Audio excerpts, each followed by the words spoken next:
Hello students, today we will learn about cell viability and cytotoxicity. So let's begin. As the cells are removed from the living environment and subjected to experimental manipulations in the culture systems, their viability assumes significance. Viability of the cells represents the capacity of their existence, survival, and development. Many experiments are carried out with cells in the culture rather than using the animal models. This is particularly so with regard to the determination of safety and cytotoxicity of several drugs and food additives.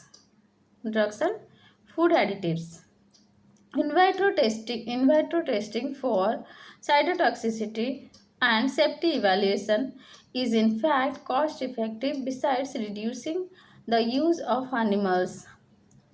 Since studies on cytotoxicity broadly involves the metabolic alterations of the cells, including the death of the cells as a result of toxic effects of the compounds. For instance, in the case of anti-cancer drugs, one may look for the death of the cells, while for cosmetics and metabolic alterations and allergical responses may be more important. Now let's know about limitation of in vitro cytotoxicity studies. Toxicity is of a given compound is a complex process as it occurs in vivo. This may result in direct damage to the cells, alterations in physiological and biochemical functions, inflammatory changes, and other systematic effects, not only at the site of application but also at the other sites. Some of the important in vitro limitations now we will discuss with reference to systematic responses and metabolic and pharmacokinetics. Now let's know about tissue and systemic responses. The cultured cells represent the cells in isolation and not an integral part of the tissue or an organ. The nature of the in vitro effect is measured by cell survival or by an altered metabolic effect. On the other hand, the in vivo reactions are complicated that may lead to tissue responses, fibrosis, inflammatory reaction, or systemic responses, pyrexia, or vascular dilation. Therefore, the in vitro cytotoxic responses have to be considered carefully. In recent years, some attempts are made to create in vitro organotypic cultures by assembly of not possible to observe all tissues and systemic responses. Now, let's know about metabolism. The whole body metabolism is complex and well integrated. Some of the compounds that are toxic in vitro are detoxified by the liver.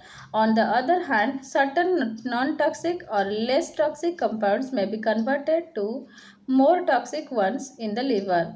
For these reasons, it is necessary that the in vitro cells are exposed to the same type of compound that is formed in liver after detoxification. Now let's know about pharmacokinetics.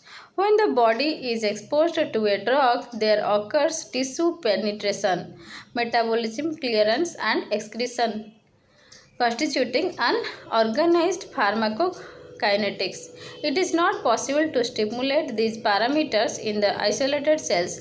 However, use of multicellular tumor spheroids has certain advantages with regard to understanding of drug penetration. Now let's know about assays for cell viability and cytotoxicity. Despite the limitations stated as we have till now discussed, there are several assays developed in the laboratory for measuring the cell viability and cytotoxicity. They are broadly categorized into some types. Let's know about these types. First is cytotoxicity and viability assays. Second is survival assays. Third is metabolic assays. fourth is transformation assay, and fifth is inflammatory assays. Now let's know about cytotoxicity and viability assays. A majority of cytotoxicity and viability assays are based on the measurement of membrane integrity, cellular respiration, radioisotope incorporation, colorimetric assays, and luminescence based test. Now, based on membrane integrity, let's know about the based on membrane integrity. The most common measurements of cell viability are based on membrane integrity. The damage to membrane may occur due to cell disaggregation, cell separation, or freezing and thawing. Membrane integrity can be determined by uptake of dyes to which viable cells are implementable. Example: naphthalene black, tryptophan, blue, erythrocyan, or release of dyes normally taken up and retained by viable cells. Example: natural red, diacetyl fluorescence. The other assays for membrane integrity are release of labeled chromium, that is 51 Cr51, enzymes, and use of fluorescent probes. Cell viability measures based on membrane integrity are immediate that can be detected within a few hours. However, these measurements cannot predict the ultimate survival of the cells. Let's know about dye exclusion assay. The principle of this assay is based on the fact that viable cells are impermeable to several dyes such as naphthalene black, tryptophan blue, eosin Y, nigrosin green, and erythrocyan B. The technique basically consists of mixing the cells in suspension with the dye and examining them under the microscope. The stained cells and the total number of cells are counted. The percentage of unstained cells represents the viable cells. Dye exclusion assay is convenient and suitable to suspension cultures than to monolayers. This is due to the fact that as the dead cells detached from the monolayers, they are lost from the assay. The major limitation of this assay is that reproductively dead cells do not take up the dye and will be counted as though they are viable. Now, let's know about dye uptake assay. The viable cells can take up the dye diacetyl fluorescence and hydrolyze it to fluorescence. The latter is held up by the viable cells as it is impermeable to membrane. The viable cells therefore emit fluorescent green while the dead cells do not. Thus, the viable cells can be identified. Now, let's know about labeled chromium uptake assay. Labeled chromium, that is Cr51, binds to the intracellular proteins through basic amino acids. When the cell membrane is damaged, the labeled protein leak out of the cell, and the degree of leakage is proportional to the amount of damage. Labeled chromium Cr51 uptake method is used in the immunological studies to determine the cytotoxic activity of T lymphocytes against target cells. Now let's know about enzyme release assays. The membrane integrity of cells can also be assayed by estimating the enzyme released. Lactate dehydrogenase, that is LDH, has been the most widely used enzyme for this purpose.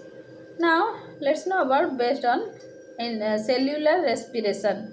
Respiration of the cells measured by oxygen utilization or carbon dioxide production can be used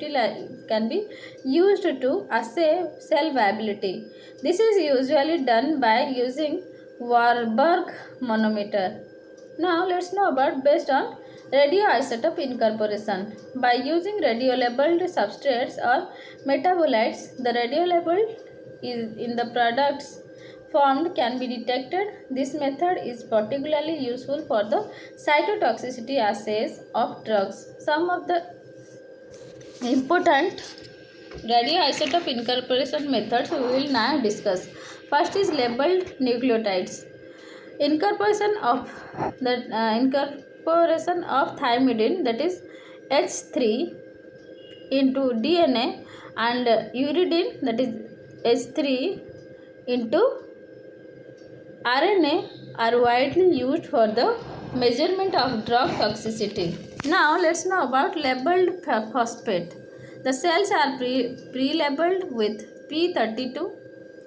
When the damage occurs to cells, they release labeled phosphate, which can be measured. The efficacy of drugs can be evaluated by this approach. Now let's know about based on colorimetric assays. The recent developments in the colorimetric assays by using sophisticated macroplate readers are fruitfully utilized for quantitation of cells. The good correlation between the cell number and colorimetric assay are observed. Some highlights we will now discuss. First is protein. Protein content can be estimated by methylene blue, amido black, sulfurhodamine. In the Lowry method for protein estimation, Folin CO-caltiu reagent is used. DNA can be quantitated by staining with fluorescent dyes. Example 2-diamino dinophenyl lindon. Lysosomal and Golgi body activity by using neural red. Enzyme activity assays, example hexosaminidase, mitochondrial succinate dehydrogenase. Based on luminescence test, the viability of cells can be measured with good sensitivity by estimated ATP levels by luminescence based test.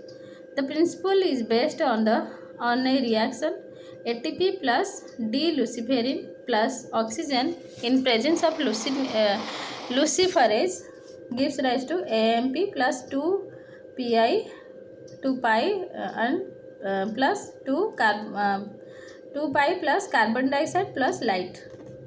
A good sensitivity of this test is reported for the cells in the range of 20 to 2 into 10 to the power 7 cells per ml. Based on apoptosis, let's know about based on apoptosis. Most of the anti-cancer drugs kill cells by apoptosis, which can be measured for the assessment of toxicity.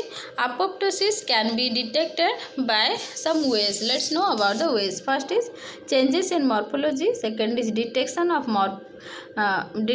phosphatidylserine in the membrane by using annexin B conjugated to fluorescent isothiocyanate or biotin. Third is DNA laddering. Now let's know about survival assays. The test described till now for measurement of cell viability and cytotoxicity are short term, and they identify the dead or live cells at the time of assay.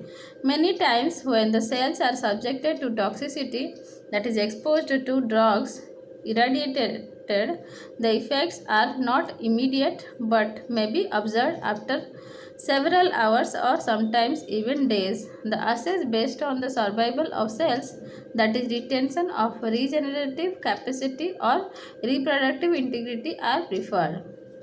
Now let's know about clonogenic assay. In clonogenic assay, the survival of the cells, that is measured by plating efficiency, that is the percentage of cells seeded at subculture that give rise to colonies. The plating efficiency measures the proliferative capacity for several cell generation.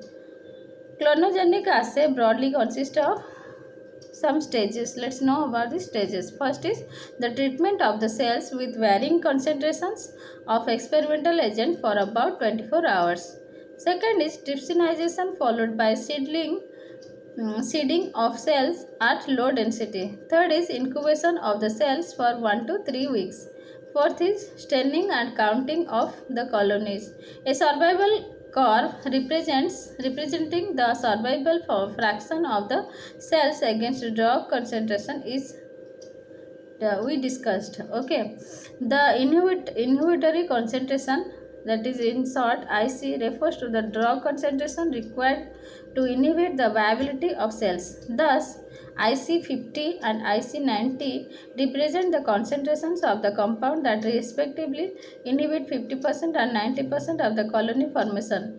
As is evident from the graph, the curve has a knee wherein IC 50 lies while IC 90 falls in the linear range. Therefore, the differences will be more significant in the linear range. The clonogenic assay is influenced by several factors. Let's know about these factors. First is concentration of toxic agent. Second is duration of exposure. Third is cell density during exposure. The fourth is cell density during cloning. Fifth is size of colony. Now let's know about MTT based cytotoxicity assay. The tetrazolium salt, that is 3,4,5 dimethyl thiazole 2YL 2,5,2,5 diphenyl tetrazolium bromide is commonly known as MTT. It is a dye and is widely used in cytotoxicity assays.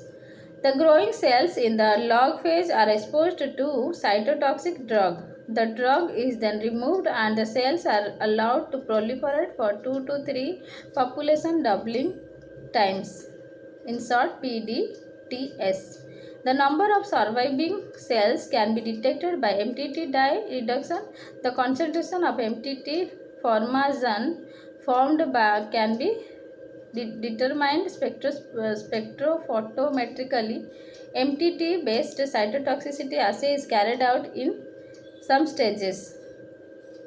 Let's know about these stages. First is incubation of monolayer cultures with varying drug concentration in microtitration plates. Second is removal of drugs and feeding of plates to achieve 2-3 PDTS. Third is treatment of plates with MTT and removal of medium and MTT. Fourth is measurement of MTT formation in an ELISA plate reader. Till now it's a when the observance of test wells or control wells of the microplate is plotted against the concentration of the cytotoxic drugs, a sigmoid curve is obtained.